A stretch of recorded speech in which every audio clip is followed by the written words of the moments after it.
പിന്നെയും വരുന്നു അടുത്ത ബാധ, കണ്ട കോടാലിയായിട്ട്. സമ്മതിക്കില്ല ഞാൻ.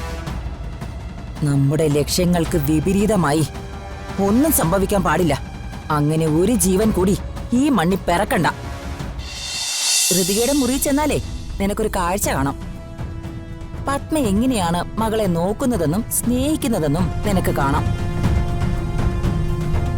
ഒന്ന് ചെന്ന് കാണു പ്രതാപ. എനിക്കതൊന്നും കാണണ്ട, എനിക്കതിനല്ല നേരം.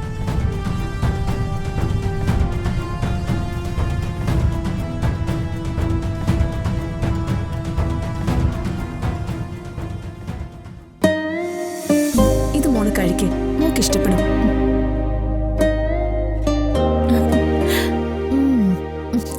ഇത് കൊള്ളാം.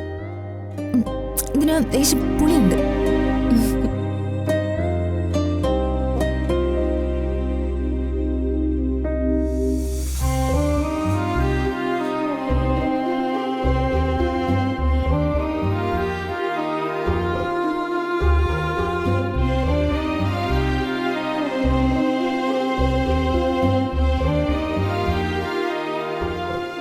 മോളുടെ അടുത്തിരിക്കാനും മോളെ ഇങ്ങനെ നോക്കിക്കൊണ്ടിരിക്കാനും അമ്മയ്ക്ക് എന്ത് സന്തോഷമാണെന്നറിയോ?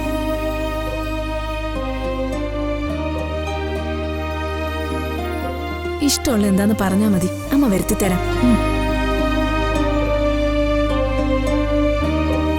വൊമിറ്റിംഗ് ടെൻഡൻസി ഉണ്ടോ? ഇപ്പൊ ഇല്ല. ഉണ്ടാവും, പക്ഷെ മോള് പേടിക്കണ്ട. ദാ.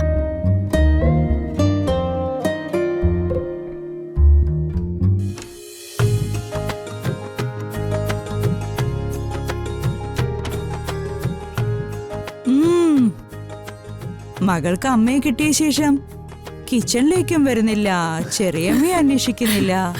ചെറിയമ്മ ഇവളെന്താ ഇത്ര അത്യാവശ്യപ്പെട്ട് അങ്ങോട്ട് പോയേ?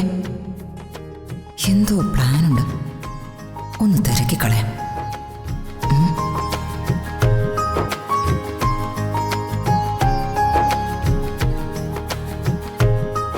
സുവിശേഷം ചെറിയമ്മയുടെ ആര് പറയും?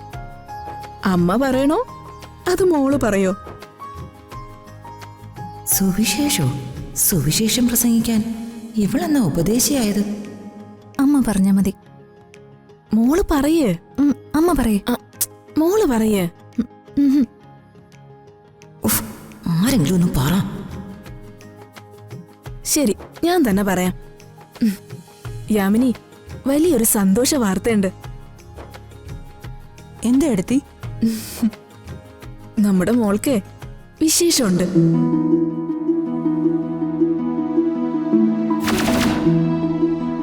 മോളെ ഒരമ്മയാവാൻ പോവാ. മോളെ സത്യം?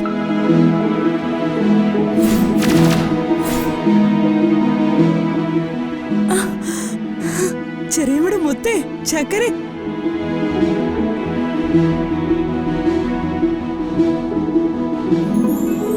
എടുത്തി, എല്ലാവരോടും പറഞ്ഞ് നമുക്കിതൊന്ന് ആഘോഷിക്കണ്ടേ?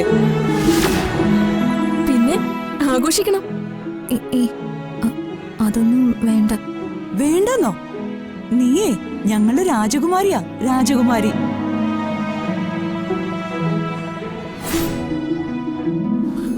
ഇതാഘോഷിച്ചില്ലെങ്കിൽ പിന്നെ എന്താഘോഷിക്കാനാ?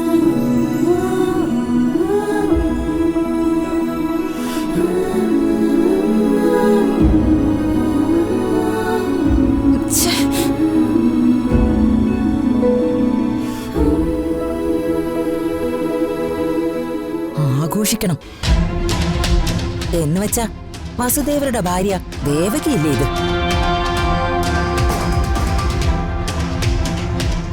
അമ്പാടി തന്നിലെ ഒരു ഉണ്ണിയല്ലേ ഇവിടെ വന്ന് ജനിക്കാൻ പോകുന്നു.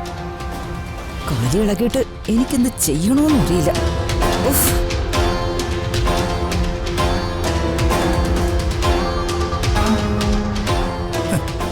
ഇതെന്തോന്ന് ഏകാന്ത നാടകോ?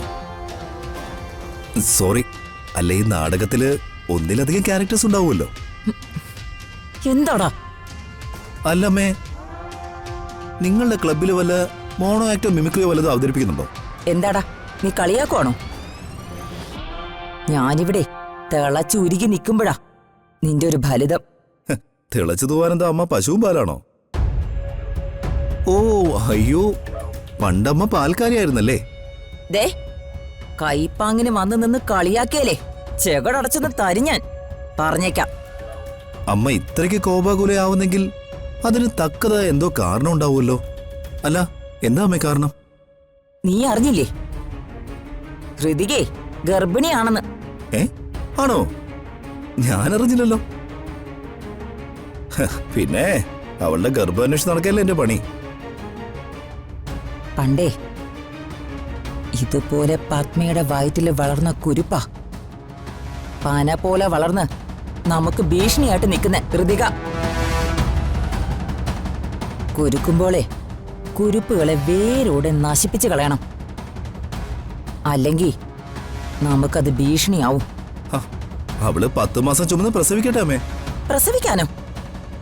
ഓ, ഇനി അതുകൂടി വളർന്നു വന്നിട്ട് വേണം എന്റെ മെക്കെട്ട് കയറാൻ. ഉള്ളത് 2 നശിപ്പിക്കാൻ ഞാൻ പെടുന്ന പങ്കപ്പാട് എനിക്ക് മാത്രമേ അറിയൂ.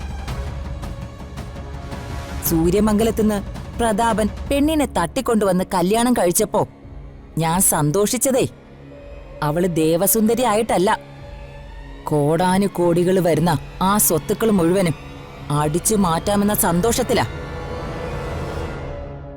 അന്നു മുതല് ഞാൻ പണി തുടങ്ങിയതാ. പത്മയെ അടിച്ചോടിച്ചു. സ്വത്തിന്റെ ഏക അവകാശിയായ ഹൃതികയെ വളർത്തുമകളായി ഇവിടെ നിർത്തി. എന്നിട്ട് നിന്നെ കൊണ്ട് കല്യാണം കഴിപ്പിച്ച് ആ സ്വത്തുക്കൾ മുഴുവൻ അടിച്ചു മാറ്റാനും നോക്കി. അതൊന്നും ഇന്നേ വരെ നടന്നിട്ടില്ല.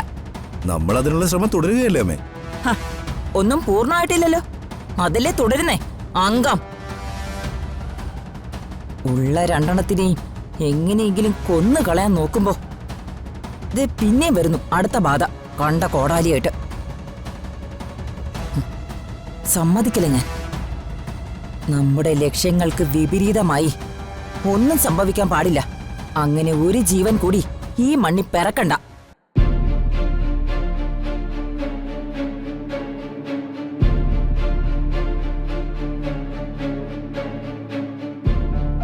ആര് പിറക്കുന്ന കാര്യം ഈ പറയുന്നേ? അയ്യോ, നീ അറിഞ്ഞില്ലേ? ഉണ്ണിയേശു പിറക്കാൻ പോകുന്നു. ഈ വരുന്ന ഡിസംബർ 24 അർദ്ധരാത്രി കഴിഞ്ഞ് 10 മിനിറ്റിനകം ആട്ടിടയന്മാര് പാട്ട് തുടങ്ങും. നീ പോകുന്നുണ്ടോ?